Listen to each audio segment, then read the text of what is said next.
Bien, c'est reparti. Alors, x plus 15 égale 272. Donc ici, cette fois-ci, par rapport aux 4 premières, vous n'avez pas une multiplication entre l'inconnu et le nombre, vous avez un plus. Donc pour se débarrasser de ce plus 15, je vais faire moins 15 de chaque côté. C'est-à-dire, je vais faire x plus 15 moins 15 égale 272 moins 15. Donc le 15 moins 15 fait 0. C'est ce que je voulais parce que je veux isoler x. Donc il va me rester x égale 272 moins 15, ce qui fait 257. Donc l'ensemble des solutions de cette équation, c'est 257. Il n'y en a qu'une en fait. On verra plus tard des équations, il y a plusieurs solutions. Donc bien retenir ici la nouvelle méthode. Quand j'ai l'inconnu plus quelque chose, je veux me débarrasser de ce quelque chose, et bien je soustrais de chaque côté 15. Donc il faut bien travailler ces automatismes pour, voilà, ici par exemple j'ai 7 fois x, j'ai comme réflexe de dire que je vais diviser par 7 pour me débarrasser de ce 7. Et ici, j'ai plus 15, donc je vais faire moins 15 pour me débarrasser de ce 15 qui m'embête. Donc en fait, c'est assez simple, on fait à chaque fois l'opération contraire. Ici, j'ai 7 fois x, donc je divise par 7. Ici, j'ai x plus 15, donc je fais moins 15. Et donc on va utiliser exactement la même méthode pour la suivante, qui est x, la f, x moins 35 égale 147,2.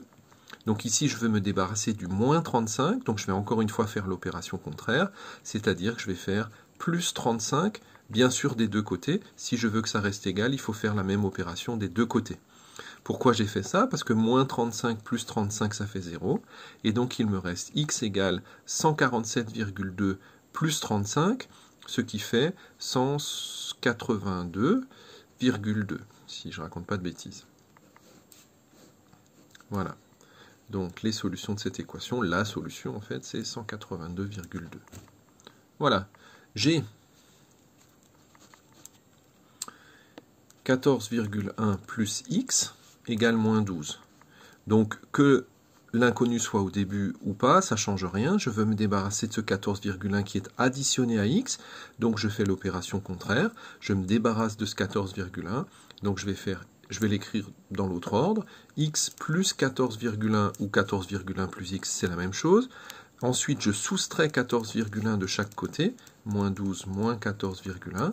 Donc vérifiez bien que vous faites toujours la même opération des deux côtés. 14,1 moins 14,1, ça fait 0. Il vous reste x égale moins 12 moins 14,1, ça fait moins 26,1. Attention à ne pas faire d'erreur de calcul. S égale moins 26,1 pour conclure. Ok, voilà pour le G. H. Alors bien sûr, on peut faire le même genre d'équation, mais avec des fractions. Ça revient au même. Je veux me débarrasser du moins 1 tiers. Eh bien, je fais plus 1 tiers des deux côtés. X moins 1 tiers plus 1 tiers égale 2 cinquièmes plus 1 tiers, toujours pour faire la même opération des deux côtés. Moins 1 tiers plus 1 tiers, ça fait 0.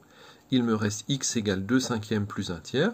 Petit souvenir de début d'année, pour additionner deux fractions, je dois les mettre au même dénominateur. Donc je vais mettre ici sur 15. J'ai multiplié 5 par 3, donc je dois multiplier 2 par 3, ça fait 6. Ici aussi sur 15, j'ai multiplié 3 par 5 pour arriver à 15, donc ça fait 5. 6 et 5, ça fait 11 quinzièmes. Donc 11 quinzièmes est l'unique solution de cette équation. Voilà.